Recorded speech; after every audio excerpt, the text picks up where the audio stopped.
हाय friends, क्रेस English classes में आपका वेलकम। मैं प्रताप सिंह कुशवाहा। आप यदि मेरे पिछले वीडियोस देख रहे हैं कंटिन्यू, तो आपको पता होगा कि एक्टिव से पैसिव वॉइस करने वाली सीरीज में दो टेंस कंप्लीट हो चुके हैं, प्रेजेंट इंडेफिनिट और प्रेजेंट कॉन्टिन्यूअस। और आज की वीडियो में एक्टिव वॉइस से पैसिव वॉइस करने का पार्ट 3, जिसमें आज का टॉपिक है प्रेजेंट परफेक्ट टेंस। जैसा कि आपको पता ही है कि 8 टेंस की पैसिव वॉइस बनती है, तो जिसमें ये तीसरा टेंस है प्रेजेंट परफेक्ट टेंस। ऐसे ही सीरियल से पूरे टेंस कंप्लीट कराए जाएंगे, बस आप वीडियो देखते रहें। यदि आपने मेरे पिछले 2 वीडियोस देखे हैं पैसिव वॉइस वाले, तो आपने देखा होगा कि केवल इस जगह चेंजिंग हो रही है। एक्टिव वॉइस को पहचान करने का जो तरीका है वो बदल रहा है और पैसिव वॉइस की हेल्पिंग वर्ब चेंज हो रही है। बकाया ये नोट पिछले वीडियोज में भी ऐसा ही था, ये सब्जेक्ट चेंजिंग भी ऐसा ही था, और ये जो फॉर्मूला लिखा हुआ है पैसिव वॉइस बनाने का, ये भी बिल्कुल सेम था। कुछ भी नया नहीं होता है, और आप कोई भी पैसिव वॉइस बना लीजिए, डिफरेंस होता है यदि वो 8 टेंसों का है तो केवल हेल्पिंग वर्ब में। बकाया सारा सिस्टम वही होता है जो आप पिछले वीडियोज में देखते आ रहे हैं। तो करना क्या है आपको, सबसे पहली प्रॉब्लम्स जो होती है कि आखिर ये कैसे पहचाना जाए कि कौन से टेंस का एक्टिव वॉइस है। पैसिव वॉइस तो बाद में किया जाएगा, तो उसके लिए मैंने लिखा है प्रेजेंट परफेक्ट टेंस की पहचान के लिए ये लिखा हुआ है एक्टिव वॉइस। जो एक्टिव वॉइस होगा उसे कैसे पहचानना है, उसमें या तो हेल्पिंग वर्ब हैज दिया होगा या हैव दिया होगा और वर्ब का थर्ड फॉर्म दिया होगा। तो जब जब सेंटेंस में आपको ये चीजें मिल जाए, हैज हैव प्लस वर्ब का थर्ड फॉर्म, इनमें से कोई एक और वर्ब का थर्ड फॉर्म, समझ जाइए वो active voice present perfect tense का है। अब जब आप उसको पैसिव वॉइस करेंगे तो पैसिव वॉइस की हेल्पिंग वर्ब अलग होती है, प्रेजेंट परफेक्ट की पैसिव वॉइस की हेल्पिंग वर्ब होती है हैज बीन या हैव बीन। आप इसमें जान पा रहे होंगे कि जो first person I be, second person you, third person they, और प्लूरल सब्जेक्ट के साथ तो आपको लगाना है हैव बीन, और सिंगुलर सब्जेक्ट जैसे ही, सी, इट, किसी का नाम या कोई सिंगुलर सब्जेक्ट हो तो उसके साथ आपको हैज बीन लगाना है। ये ज्यादा डिटेल में जाने की आवश्यकता नहीं है, ये आप ऑलरेडी जानते होंगे या मेरे पिछले वीडियो से जान गए होंगे। दूसरी चीज आपको ये ध्यान रखना है, नोट, एक्टिव वॉइस जिस प्रकार का है पैसिव वॉइस भी उसी प्रकार का बनेगा। मतलब यदि एक्टिव वॉइस अफर्मेटिव है तो पैसिव वॉइस भी अफर्मेटिव बनेगा। यदि पैसिव वॉइस नेगेटिव है तो एक्टिव वॉइस यदि नेगेटिव है तो पैसिव वॉइस भी नेगेटिव बनेगा। यदि एक्टिव वॉइस इंट्रोगेटिव है तो पैसिव वॉइस भी इंट्रोगेटिव बनेगा। और वो जिस प्रकार का इंट्रोगेटिव है, अगर वो यस नो टाइप यानी हेल्पिंग वर्ब से शुरू है तो पैसिव वॉइस भी हेल्पिंग वर्ब से ही शुरू होगा। यदि एक्टिव वॉइस डबल इंट्रोगेटिव है यानी किसी क्वेश्चन वर्ड से शुरू है तो उसका पैसिव वॉइस भी डबल इंट्रोगेटिव ही बनेगा, अर्थात क्वेश्चन वर्ड से ही प्रारंभ होगा। अगली चीज आपको ये देखना है सब्जेक्ट चेंजिंग। इससे पहले आप देखिए फॉर्मूला बनाने का बिल्कुल वैसे ही है जैसा पिछली वीडियोस में था। सबसे पहले इंग्लिश ऑब्जेक्ट की लगानी है, इसके बाद आपको हेल्पिंग वर्ब लगानी है, ये वाली हैज बीन या have been according to object. इसके बाद वर्ब का थर्ड फॉर्म आपको लगा देना है, जो वर्ब की थर्ड फॉर्म इसमें दी होगी। ये थोड़ा इजी हो जाता है क्योंकि इसमें आपको पैसिव वॉइस करने के लिए वर्ब की थर्ड फॉर्म सर्च करने की आवश्यकता नहीं है। जो वर्ब की थर्ड फॉर्म इसमें दी हुई है एक्टिव वॉइस में, वही आपको पैसिव वॉइस में लगानी है। तो वर्ब की थर्ड फॉर्म लगाएंगे। इसके बाद कंप्लीमेंट यानी ऑब्जेक्ट के बाद जो बचा हुआ पार्ट होता है, जिसको आप अदर वर्ड भी कहते हैं, उसको आपको लगा देनी है। इसके बाद आपको अपनी तरफ से वाई लगाना है, और इसके बाद सब्जेक्ट अब क्या करना है आपको, एक्टिव वॉइस की अगर ये सब्जेक्ट है एक्टिव वॉइस में, आई है तो पैसिव वॉइस में वो मी हो जाएगा, अगर बी है तो वो अस हो जाएगा, और अगर ही है तो ही का हिम हो जाएगा, सी एक्टिव वॉइस में पैसिव वॉइस में हर हो जाएगा, और अगर एक्टिव वॉइस में सब्जेक्ट दे है तो उसका सब्जेक्ट पैसिव वॉइस में देम हो जाएगा। हाँ, और यदि यू दिया हो, कोई नेम दिया हो, इट दिया हो, या कोई सिंगुलर या प्लूरल नाउन दिया हो तो नो चेंजिंग, ये आपको पैसिव वॉइस में नहीं बदलने हैं, ये जैसे थे वैसे ही आप यूज कर देंगे, इसको बदलना नहीं है। तो देखिए किस प्रकार से आप इनको करें। कुछ एग्जाम्पल्स मैंने लिखे हैं, 6 एग्जाम्पल्स, 1 2 3 4 5 एंड 6। तो ये सारे जो एक्टिव वॉइस हैं ये प्रेजेंट परफेक्ट टेंस के ही दिए हुए हैं। पहले इनको कंफर्म करते हैं, इसके बाद इनको बनाते हैं। Sentence number first active voice का देखें। Pintu has finished his homework. Pintu has finished his homework. अब पहले आपको ये क्लियर करना है कि जो सेंटेंस नंबर फर्स्ट है ये प्रेजेंट परफेक्ट का है या नहीं। तो उसके लिए मैंने क्या लिखा है, एक्टिव वॉइस में हैज, हैव में से एक कोई होना चाहिए और वर्ब का थर्ड फॉर्म। और अब मैं आपको बता दूं स्टूडेंट्स, हैज हैव ऐड के साथ सदैव वर्ब का थर्ड फॉर्म ही यूज होता है। तो ये आपको दिख रहा है इसमें हैज, और ये दिख रहा है फिनिश का थर्ड फॉर्म फिनिश्ड। तो हैज भी मिल गया, आपको वर्ब का थर्ड फॉर्म भी मिल गया, लिहाजा ये जो सेंटेंस है ये प्रेजेंट परफेक्ट का है। अब इसको करना है आपको पैसिव वॉइस। यहाँ पर आपको नोट ध्यान रखना है, अब पहचान करने के बाद कि एक्टिव वॉइस जिस प्रकार का है पैसिव वॉइस भी उसी प्रकार का बनेगा। अब देखिए जो सेंटेंस है Pintu has finished his homework, तो ये अफर्मेटिव सेंटेंस है, इसमें नो नॉट नेवर नहीं है, तो लिहाजा ये आपका जो सेंटेंस है ये भी एफर्मेटिव ही बनेगा। अब एफर्मेटिव के लिए आपको करना क्या होता है, सबसे पहले इंग्लिश लगानी ऑब्जेक्ट की। तो इसमें आप देख पा रहे हैं इसका सब्जेक्ट है पिंटू, फिनिश्ड है वर्ब, और हिज होमवर्क, हिज होमवर्क ये टोटल है ऑब्जेक्ट। तो सबसे पहले ऑब्जेक्ट ही लिखा जाएगा, यानी हिज होमवर्क,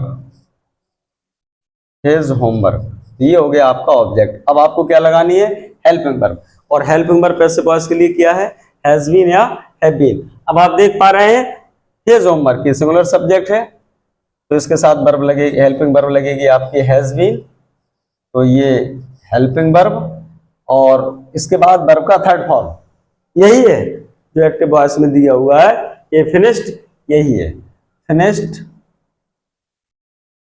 फिनिश्ड। इसके बाद फॉर्मूला में कंप्लीमेंट लिखा है, लेकिन हिज होमवर्क ऑब्जेक्ट के बाद कुछ दिया नहीं है, तो कंप्लीमेंट इसमें है नहीं है, लिखने की आवश्यकता नहीं है। इसके बाद आपको अपनी तरफ से लगाना है बाय, और इसके बाद सब्जेक्ट। अब आप देखें इसका क्या है, Pintu, Pintu is a name, एक नेम है, और ये क्या कह रहा है, नेम, नो चेंज है, तो इसको नेम को बदलना नहीं है, तो बाय पिंटू ये आप पूरा लिखते हैं, कंप्लीट सेंटेंस बन जाएगा। His homework has been finished by Pintu, complete sentence. इसके बाद दूसरा, we have won the final match now, we have won the final match now. तो इसमें आप पहचान करें, तो इसमें हैव आ गया है, और ये बिन का थर्ड फॉर्म वन आ गया है, तो ये प्रेजेंट परफेक्ट का ही सेंटेंस है, जिसमें बी सब्जेक्ट है, वन वर्ब है, द फाइनल मैच ये ऑब्जेक्ट है, और इसके बाद जो बच रहा है ये कंप्लीमेंट। सेंटेंस अफर्मेटिव है, तो ये भी अफर्मेटिव ही बनना है, बिल्कुल ऐसे ही बनना है। सबसे पहले ऑब्जेक्ट यानी the final match, the final match ये हुआ आपका ऑब्जेक्ट, द फाइनल मैच। इसके बाद हेल्पिंग वर्ब, अब फाइनल मैच ये फिर से सिंगुलर सब्जेक्ट है, तो फिर इसके साथ क्या लगाएंगे आप, सिंगुलर के लिए हैज बीन, हैज बीन, और इसके बाद वर्ब का थर्ड फॉर्म यही है जो दिया हुआ है, वन। इसके बाद कंप्लीमेंट, अब ऑब्जेक्ट के बाद क्या बच रहा था, नाउ, तो ये कंप्लीमेंट यहां पर आ जाएगा, नाउ।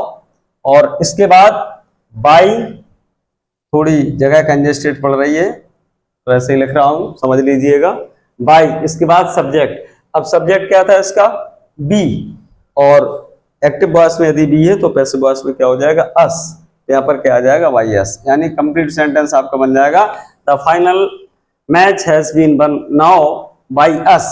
हाँ, हालांकि आप चाहें कि अगर ये चाहते हैं आपके कंप्लीमेंट हम पीछे लगा दें, लगा सकते हैं, ऐसा भी बना सकते हैं आप, the final match has been won by us now, बनने को ये भी हो सकता है, लेकिन ये कंप्लीमेंट वर्ब के थर्ड फॉर्म के बाद जस्ट बाद लगाना ज्यादा बेटर होता है। चलिए सेंटेंस नंबर 3 देखते हैं। How many toys has he bought, how many toys has he bought. पहले सेंटेंस को कंफर्म करें प्रेजेंट परफेक्ट टेंस का है या नहीं, तो इसमें आप देख पा रहे हैं हैज लगा हुआ है, और ये बाई का थर्ड फॉर्म बॉट लगा है, तो हैज बाई का वर्ब का थर्ड फॉर्म। तो लिहाजा ये प्रेजेंट परफेक्ट टेंस का ही सेंटेंस है। अब इसके बाद ये देखें सेंटेंस कैसा है, क्योंकि ये आपको विशेष ध्यान रखना है। एक्टिव वॉइस किस प्रकार का है, तो आपका एक्टिव वॉइस है इंट्रोगेटिव, ये क्वेश्चन मार्क लगा हुआ है। और कैसा इंट्रोगेटिव है, डबल इंट्रोगेटिव का मतलब है इसमें क्वेश्चन वर्ड से शुरू हो रहा है। तो क्वेश्चन वर्ड से यदि आपका एक्टिव वॉइस शुरू हो रहा है तो आपका पैसिव वॉइस भी क्वेश्चन वर्ड से ही शुरू होगा। लगाइए, हाउ मैनी टॉयज। आप जानते हैं कि हाउ मच या हाउ मैनी लगता है तो इनके जस्ट बाद वो नाउन जरूर प्रयोग किया जाता है, जिसके लिए हाउ मैनी आया है। तो हाउ मैनी किसके लिए आया है, टॉयज के लिए। लिहाजा पूरा एक साथ लगेगा,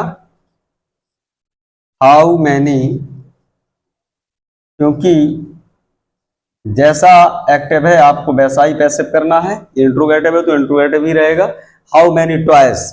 अब इसका ये ऑब्जेक्ट भी है, हालांकि आपको लग सकता है कि ऑब्जेक्ट एक्टिव में भी आगे और पैसिव में भी आगे, लेकिन हाउ मच हाउ मैनी वाले सेंटेंस में ऑब्जेक्ट ही पहले होता है, तो ये ऑब्जेक्ट ही है। और टॉयज सब्जेक्ट प्लूरल है और प्लूरल सब्जेक्ट के साथ आपको क्या लगाना होता है, हैव बीन। तो how many toys have been, और इसके जस्ट बाद वर्ब का थर्ड फॉर्म यही है, बॉट, वर्ब का थर्ड फॉर्म।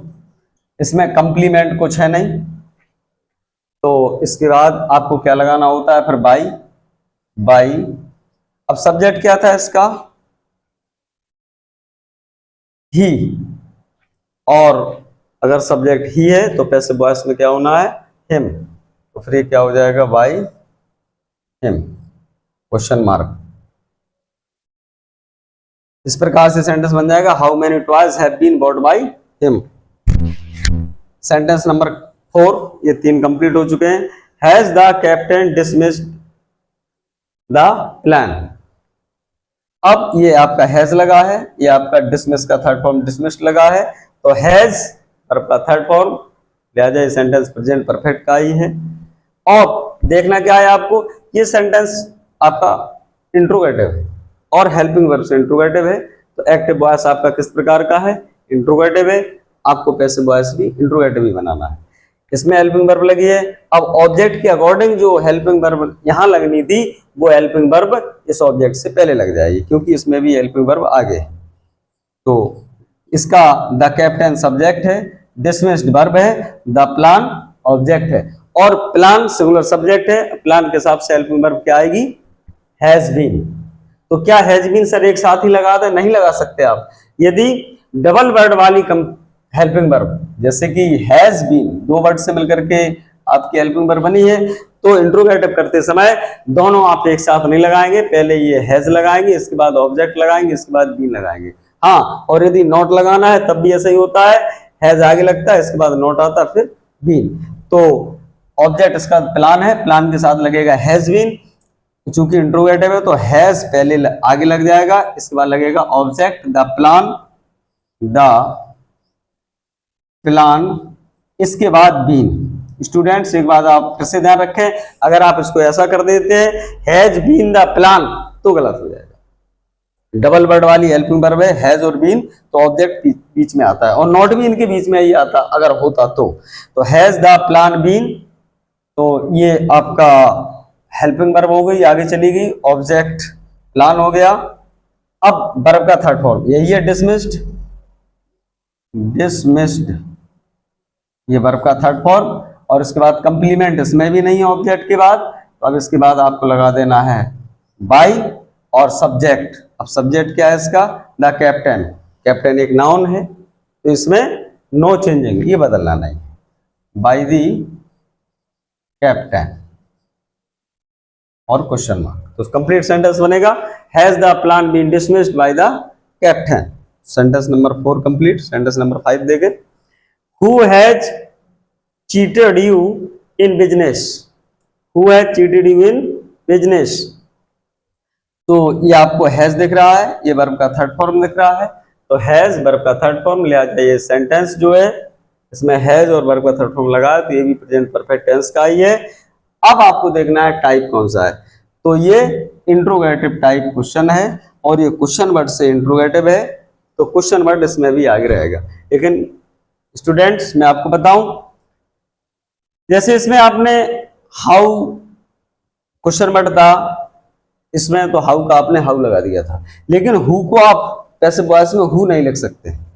इसमें आपको क्या करना होता है, हु की जगह आपको पहले ही बाई लगा देना होता है, और जो हु सब्जेक्ट केस है उसको ऑब्जेक्ट केस में यानी इसको हुम, बाय हुम, इस प्रकार से हु का बाय हुम लिखा जाता है।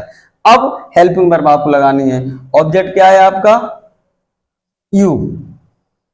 हु हैज चीटेड यू, तुमसे किसने धोखा किया है, तुम्हें किसने धोखा दिया है, इसका ऑब्जेक्ट यू है, और यू के हिसाब से हेल्पिंग वर्ब क्या लगनी है, हैव बीन। तो बाय हुम, हैव, इसके बाद ऑब्जेक्ट यू, इसके बाद बीन, ये हेल्पिंग वर्ब, इसके बाद वर्ब के थर्ड फॉर्म यही है, चीटेड, चीटेड, और इसके बाद कंप्लीमेंट, ये बचा था यू के बाद, इन बिजनेस, इन बिजनेस। अब आप कह सकते हैं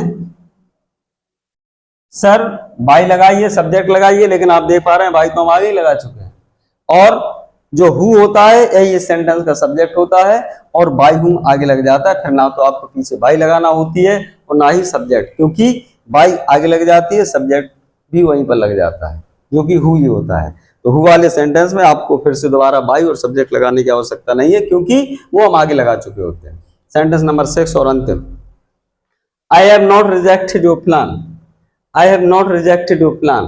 तो इसमें आप देख पा रहे हैं हैव लगा हुआ है, वर्ब का थर्ड फॉर्म रिजेक्टेड लगा हुआ है, तो हैव वर्ब का थर्ड फॉर्म आप देख पा रहे हैं, उससे प्रेजेंट परफेक्ट का ही सेंटेंस है, जिसमें आई सब्जेक्ट है, रिजेक्ट वर्ब है, योर प्लान ऑब्जेक्ट है। हाँ, और सेंटेंस किस टाइप का है, सेंटेंस में नॉट लगा है तो सेंटेंस नेगेटिव है। आपका पैसिव वॉइस भी नेगेटिव ही बनना चाहिए। बनाते हैं, तो सबसे पहले ऑब्जेक्ट यानी योर प्लान, योर प्लान। अब प्लान सिंगुलर सब्जेक्ट है, इसके साथ लगेगा हैज, और आपको चूंकि नॉट भी लगाना है तो मैं आपको पहले ही बता चुका हूं, जो नॉट आएगा वो हैज बीन के बीच में आएगा। योर प्लान हैज नॉट, इसके बाद बीन, और इसके बाद वर्ब का थर्ड फॉर्म दिया ही है, रिजेक्टेड, रिजेक्टेड, और इसके बाद कंप्लीमेंट, इसमें है नहीं तो इसके बाद वर्ब के थर्ड फॉर्म लग गया है, इसके बाद आप लगाएंगे बाई, और इसके बाद सब्जेक्ट। अब इसमें क्या था एक्टिव वॉइस में आई, तो आई यदि एक्टिव में है तो पैसिव में क्या हो जाएगा, मी, बाई मी। इस प्रकार से बनेगा your plan has not been rejected by me. तो फ्रेंड्स, आई होप आपको ये रूल भी अच्छा लगा होगा, ये नोट्स भी आपको यूजफुल लगा होगा। इसकी मदद से, इस फॉर्मूला की मदद से और इन एग्जांपल्स की मदद से आपको प्रेजेंट परफेक्ट टेंस के एक्टिव की पहचान करना, पैसिव वॉइस के क्या छोटे से रूल होते हैं उनको, और एग्जाम्पल कैसे बनाया जाए आपको समझ में आ गया होगा, यूजफुल लगेगा। और स्टूडेंट्स मैं आपको बता दूं, अभी 3 टेंस के वीडियोज अपलोड हो रहे हैं ये शायद, इसके बाद अभी 5 वीडियोज टेंस के और रह जाएंगे। इसके बाद वो पैसिव मैं आपको पढ़ाने जाऊंगा जो अधिकांश कंपटीशंस में पूछे जाते हैं। होल लाइफ यदि आप इंग्लिश बेस पर कोई कंपटीशन देना चाहते हैं तो बिना उनको जाने बगैर आप टेस्ट क्रॉस नहीं कर पाएंगे, और वो वीडियोस में आने वाली वीडियो में बहुत जल्दी अपलोड करने वाला हूं। तो कीप वाचिंग मेरे